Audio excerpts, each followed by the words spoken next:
Sejumlah bencana alam melanda Indonesia di awal 2021 ini. Hal tersebut tidak lepas dari letak geografis Indonesia yang menjadikannya negara dengan potensi bencana yang cukup tinggi. Bencana di Indonesia itu tidak lepas dari posisi geografis Indonesia, khususnya pertemuan tiga lempeng utama dunia, yaitu lempeng Eurasia, lempeng Indo-Australia, dan lempeng Pasifik. Terus yang kedua, posisi terkait letak antara dua benua dan dua lautan. Tentu ini akan berpengaruh kepada kondisi hidrologisnya, hidrometeorologisnya.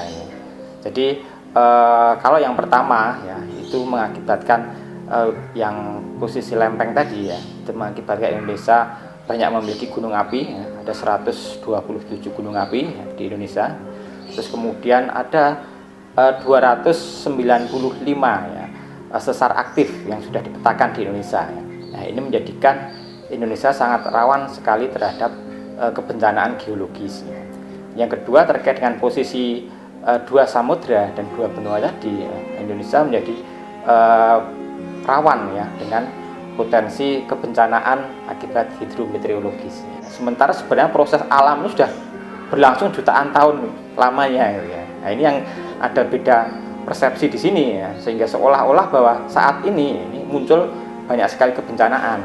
Sebenarnya dalam kehidupan saat ini kebencanaan itu ada dalam informasi yang sangat banyak sekali. Kita hidup di dalam era informasi saat ini yang tidak informasinya yang tidak akan secepat itu mungkin tidak akan merasakan bahwa bencana itu sering terjadi. Tidak hanya letak geografis, faktor lain seperti aktivitas manusia juga turut meningkatkan potensi bencana di Indonesia. Sebagai wilayah rawan bencana, masyarakat memerlukan antisipasi sejak dini untuk mengurangi korban dan kerusakan yang lebih besar. Saat ini aktivitas manusia sudah cukup intensif memanfaatkan permukaan bumi. Nah, sebenarnya kejadian alam yang sudah berlangsung ratusan tahun ini ketika direspon oleh kehidupan manusia saat ini tentu akan menjadi kompleks sekali. Misalnya dengan memanfaatkan lahan yang secara eksploitatif, jadi banyak merubah penggunaan lahan dari hutan menjadi pemukiman, menjadi area pertambangan, area perkebunan sawit. Nah, ini tentu juga akan memicu korban bagi kehidupan manusia, kebencanaan bagi manusia. Yang bisa kita lakukan di dalam menghadapi bencana untuk situasi saat ini, tentu kita harus semakin memahami karakteristik bencana di setiap wilayah tempat tinggal kita. Tentu wilayah-wilayah yang punya potensi genangan dengan wilayah-wilayah yang punya potensi kegempaan tinggi, yang sesar-sesar aktifnya banyak. Misalnya di wilayah gunung api yang gunung apinya aktif, ini juga mereka juga harus punya kapasitas yang untuk memahaminya. Nah, kapasitas ini dikaitkan dengan merespon tentu pertama selalu memahami karakteristik risiko yang ada di situ.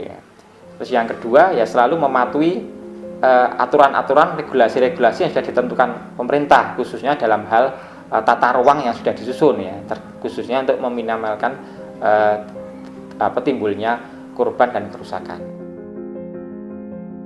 Dalam menanggapi bencana yang silih berganti di bulan pertama 2021 ini, masyarakat memiliki pandangan yang beragam. Perbedaan pandangan tentu dapat menghasilkan tindak refleksi masyarakat yang juga berbeda. Di dalam pemikiran fisiologi itu, Comte misalnya, orang itu punya 3 tingkatan pemikiran. Salah satu diantaranya adalah orang yang tunduk atau memahami bahwa bencana, kejadian bencana itu merupakan sebagai satu bagian dari tanda ilahi.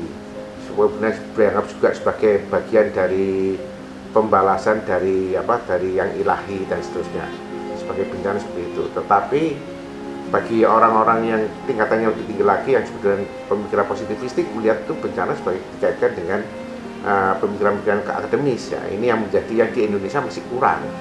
Jadi orang Indonesia masih melihatnya itu sebagai tanda-tanda yang ilahi, atau sebagai kutukan, atau sebagai atau sebagai petanda buruk dari awal tahun banyak hal misalnya. Jadi, kalau masyarakat itu melihat bencana itu sebagai suatu hal yang harus diantisipasi.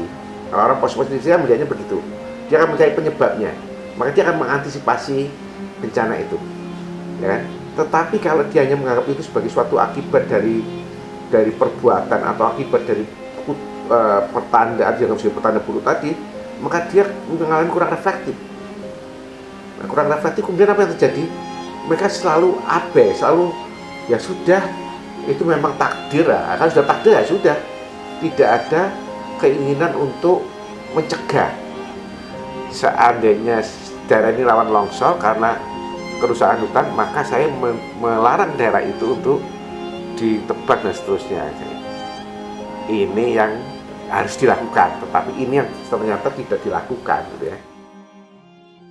Sebagai makhluk sosial, manusia memiliki dorongan untuk membantu sesama.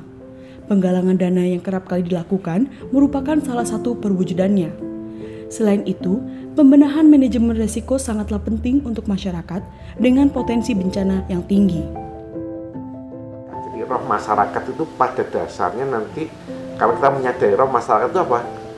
Dia ada trust, ada empati, kemudian ada macam-macam, salah satunya itu yang disebut dengan social capital. Penggalangan dana secara ekonomis itu sebagian dari social capital, membangun empati, membangun kepercayaan dan seterusnya. Bagus. Cuman persoalannya di dalam masa modern ini harus dibangun dalam sistem. Ya, harus dibangun dalam sistem. Jadi dalam sistem termasuk misalnya, ini situasinya COVID ini, maka sistemnya apa? Dibuatlah digitalisasi. Yang paling penting kalau di dalam strategi bencana itu ada namanya manajemen risiko. Ya. Nah, selama ini manajemen risiko itu kalau orang positivistik akan mengarahkan penanganan bencana dengan mengadakan namanya manajemen risiko. Jadi menghitung semuanya, risiko apa yang mungkin akan terjadi. Undang-undang kita sudah memerintahkan itu. Jadi salah satu undang-undang tentang bencana itu sudah memerintahkan bahwa harus ada pemetaan potensi risiko.